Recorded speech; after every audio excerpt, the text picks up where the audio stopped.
Bonjour, nous sommes mercredi, le 4e jour de cette semaine sainte. À nouveau, Jésus vient dans le temple et nous allons retrouver plusieurs enseignements en parabole que nous connaissons bien. Et le soir, il va se passer quelque chose de nouveau. On va nous raconter ce que Jésus fait ce soir-là.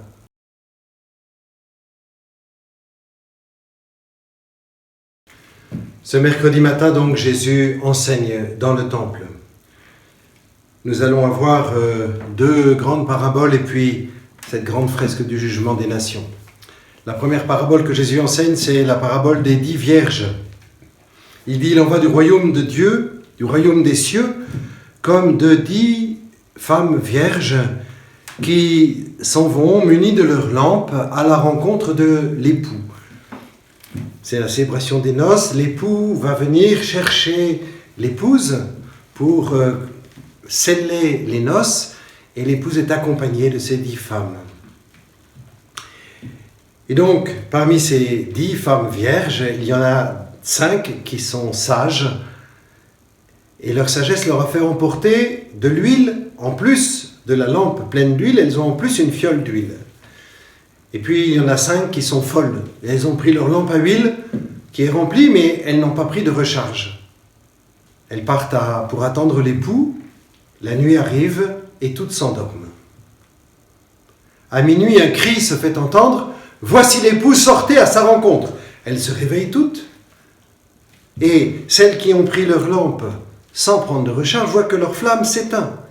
Et elles disent aux autres, « Passez-nous de votre huile, parce que nos lampes s'éteignent. » Et les autres leur disent, « Oui, mais on ne va pas en avoir assez pour vous et pour nous, et on ne va pas pouvoir accueillir l'époux. Alors allez plutôt en acheter chez les marchands. » Alors elles partent en acheter chez les marchands. Et puis à ce moment-là, pendant qu'elles sont parties, l'époux arrive. Et les vierges sages accueillent l'époux et elles entrent avec lui dans la salle des noces. Et la porte est fermée. Et ensuite, les vierges folles arrivent. Elles ont pu acheter de l'huile. Elles arrivent et elles frappent à la porte en disant « Seigneur, ouvre-nous !» Mais il leur répond « En vérité, je vous le dis, je ne vous connais pas. » Et Jésus conclut en disant « Veillez, car vous ne savez pas ni le jour ni l'heure. » Alors qu'est-ce que c'est que cette histoire d'huile ? Saint Séraphin de Sarov, qui est un saint russe, une sorte de Saint François d'Assise, mais russe, au début du 19e siècle, lui, il interprète cette parabole en disant, en fait, l'huile, c'est l'Esprit Saint. Et l'Esprit Saint que nous avons accueilli et qui a pu prendre davantage de place en nous, nous ne pouvons pas le transmettre à quelqu'un d'autre. Il nous est propre. Et pour lui, acheter de l'huile, c'est faire grandir en nous la présence de l'Esprit Saint. Comment ? Eh bien, par la charité. Tout l'amour que nous donnons fait grandir en nous la présence de l'Esprit, et notamment le service des plus pauvres. Et Jésus raconte une deuxième parabole. Il dit, un homme partait en voyage, il appelle ses serviteurs et il leur confie son bien.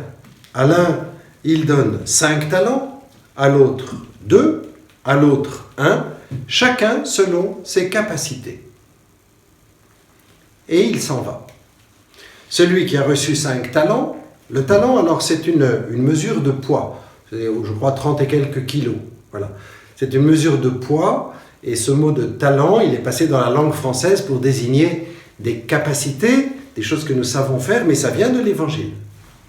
Donc celui qui a reçu 5 talents, il travaille avec. C'est le mot qui est dans l'Évangile. Travailler avec. Il travaille avec et il produit 5 autres talents. Celui qui en a reçu 2, il travaille avec et il en gagne 2 autres. Celui qui en a reçu 1, il se dit « Oulala, mon maître est un homme dur, il récolte là où il n'a pas semé, il reprend là où il n'a pas déposé les choses, ou je ne vais pas prendre de risque et il va enterrer son talent. » Le maître, à son retour, appelle ses serviteurs et leur demande de rendre compte de leur gérance.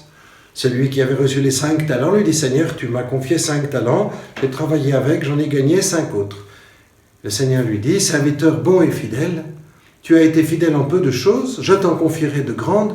Entre dans la joie de ton Seigneur. » Le deuxième arrive et il dit, « Seigneur, tu m'as confié 2 talents, j'ai travaillé avec, j'en ai gagné 2 autres. » Serviteur bon et fidèle, tu as été fidèle en peu de choses, je t'en confierai de grandes. Entre dans la joie de ton Seigneur. » Le troisième arrive, il dit, « Seigneur, tu m'as confié 1 talent.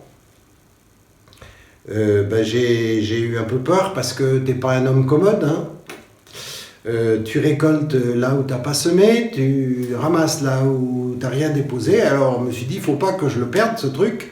Alors je l'ai mis en terre, je ne l'ai pas perdu, et le voilà, je te rends ton talent. » Et le maître lui dit, « Serviteur mauvais et paresseux, tu aurais pu au moins confier ce talent à des banquiers qui lui auraient fait porter du fruit.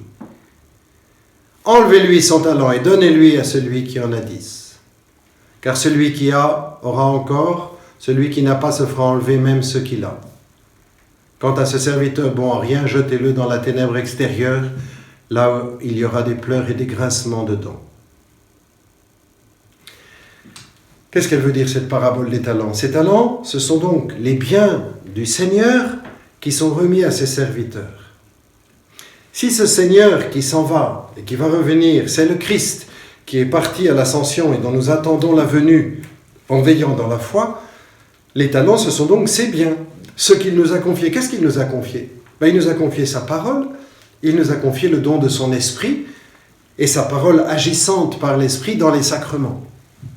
C'est l'essentiel de ce qu'il nous a donné.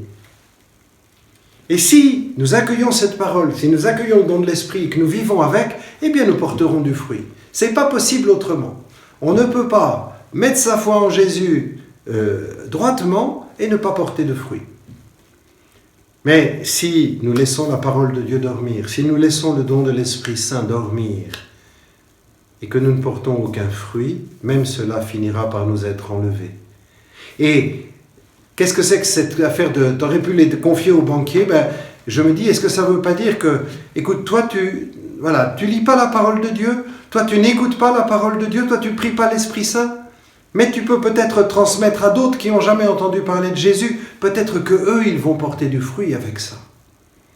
Voilà, les biens que le Seigneur nous a donnés, c'est aussi pour que nous les transmettions, pour que d'autres encore portent du fruit. Car la gloire de Dieu notre Père, c'est que nous portions beaucoup de fruits. Et Jésus continue avec le grand jugement des nations. Il dit, quand le Fils de l'homme viendra escorté de tous les anges, alors il siégera sur son trône de gloire, et devant lui seront rassemblées toutes les nations. Alors il mettra les brebis à sa droite et les boucs à sa gauche, et ils diront à ceux qui sont à sa droite, « Venez les bénis de mon Père, recevez en héritage le royaume préparé pour vous depuis la fondation du monde. Car j'avais faim, vous m'avez donné à manger, j'avais soif, vous m'avez donné à boire. J'étais malade, vous m'avez visité, j'étais en prison, vous êtes venu me voir. J'étais nu, vous m'avez vêtu. » Et les autres diront, « Mais Seigneur, quand est-ce qu'on t'a vu avoir faim et qu'on t'a donné à manger? Quand est-ce qu'on t'a donné à boire? Quand est-ce que tu étais malade en prison qu'on t'a visité? Quand est-ce que tu étais nu qu'on t'a habillé ?» Et Jésus, le roi, leur répondra, « Tout ce que vous avez fait au plus petit de mes frères, c'est à moi que vous l'avez fait. » Et il dira à ceux qui sont à sa gauche, « Allez-vous-en loin de moi, maudits, au feu préparé pour le diable et ses anges. Car j'avais faim, vous ne m'avez pas donné à manger, j'avais soif, vous ne m'avez pas donné à boire, j'étais malade ou en prison, vous n'êtes pas venu me voir, j'étais nu, vous ne m'avez pas vêtu. » Et ils lui diront, « Seigneur, quand est-ce qu'on t'a vu avoir faim, soif, sans faire quelque chose, être malade en prison ou nu, sans agir ? Tout ce que vous n'avez pas fait au plus petit d'entre les miens, c'est à moi que vous ne l'avez pas fait. » Et ils s'en iront, les uns, les justes, à la vie éternelle, et les autres, les impies, au châtiment éternel. Ce jugement, c'est le jugement des nations. La parabole des 10 vierges et la parabole des talents, il me semble que c'est le jugement de l'Église, de ceux qui connaissent Jésus et de ceux qui ont entendu sa parole et de ceux qui ont reçu les biens de Jésus, qui seront jugés sur ce qu'ils ont fait de ce qu'ils ont reçu. Le jugement des nations, c'est ceux qui ne connaissent pas Jésus. Nous ne pourrons pas dire Ah Seigneur, quand est-ce que nous avons, t'as vu, nous connaissons bien. C'est comme si avant l'examen, on avait déjà les sujets de l'examen. Nous savons bien sur quoi nous serons jugés, sur l'amour que nous aurons donné, et en particulier aux plus petits. Et donc là, je pense que c'est le jugement de ceux qui ne connaissent pas Jésus. Mais ça vaut d'autant plus pour nous, puisque nous savons quels sont les critères du jugement. Et je vous fais remarquer que pour les justes, Jésus dit, allez, recevez en héritage le royaume préparé pour vous. Ce que Dieu a préparé pour tous les hommes, c'est le royaume. Le feu éternel, il est préparé pour qui? Pas pour les hommes, il est préparé pour le diable et ses anges. Et donc ce que Dieu veut pour tous les hommes, c'est que nous allions vers le royaume. Ce qu'il veut, c'est nous recevoir dans son royaume. Ensuite, Jésus annonce aux apôtres, vous savez que dans 2 jours a lieu la Pâque et le Fils de l'homme sera livré pour être crucifié. Les apôtres entendent ça avec inquiétude. Et à ce moment-là, les grands prêtres et les scribes se réunissent dans le palais du grand prêtre Caïphe et ils tiennent conseil pour savoir comment ils vont faire pour s'emparer de Jésus par ruse et pouvoir le tuer. Et ils se disent, mais pas pendant la fête, pour qu'il n'y ait pas de tumulte dans le peuple, parce qu'ils voient bien que le peuple est pour Jésus, et eux, ils ont peur que Jésus finalement les supplante, et que les gens viennent vers Jésus et plus vers eux. L'après-midi de ce mercredi, Jésus continue d'enseigner et de prier, et le soir venu, il va partir à Béthanie. Alors, tous les évangiles ne sont pas d'accord là-dessus. La scène que je vais raconter maintenant, Saint Jean la place le lundi soir, les synoptiques la placent ce soir-là, et il me semble qu'elle est mieux venue là et que la trahison de Judas va mieux dans la suite. Mais c'est contestable, je l'entends bien. Jésus va donc à Béthanie chez Simon, le lépreux, qui donne un grand repas en son honneur. Saint Jean, l'évangéliste, nous dit que Lazare est là. Et parmi les convives, Marthe aussi. Marthe fait le service. Et une femme, nous disent les synoptiques, Marie, la sœur de Lazare, nous dit Jean, arrive au milieu du repas avec un flacon de nard très précieux. Le nard, c'est un parfum extrêmement précieux.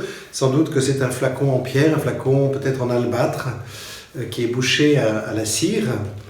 Et vous le savez, à l'époque, les repas se prennent allongés sur des divans et non pas assis à une table. Donc il y a une table basse, tout autour il y a des grands divans et chacun est allongé sur le coude gauche, il se sert avec la main droite. Et ce qui fait que les pieds sont vers l'extérieur et c'est facile d'accéder aux pieds des convives. Pas comme aujourd'hui où nous sommes assis avec les pieds par terre. Et donc Marie arrive derrière Jésus, vraisemblablement elle casse le col du vase pour dire qu'elle veut tout donner et elle verse le parfum sur les pieds de Jésus et elle essuie les pieds avec ses cheveux. Et toute la maison est embaumée de parfum, un parfum extraordinaire. Et alors, les disciples récriminent en disant « Enfin, qu'est-ce que ça veut dire? Qu'est-ce qu'elle fait ?» Et Judas, il explique qu'on aurait très bien pu vendre ce parfum. On en aurait tiré au moins 300 deniers qu'on aurait pu donner aux pauvres. 300 deniers, entendez bien, un denier, c'est la journée d'un ouvrier agricole, d'un ouvrier qui va travailler au champ, à la vigne. 300 deniers, c'est donc 300 journées de travail, presque un an, 10 mois de salaire d'un ouvrier. Donc vous voyez le prix du parfum. Imaginez 10 fois le SMIC aujourd'hui, donc c'est un parfum à plus de 10 000 euros.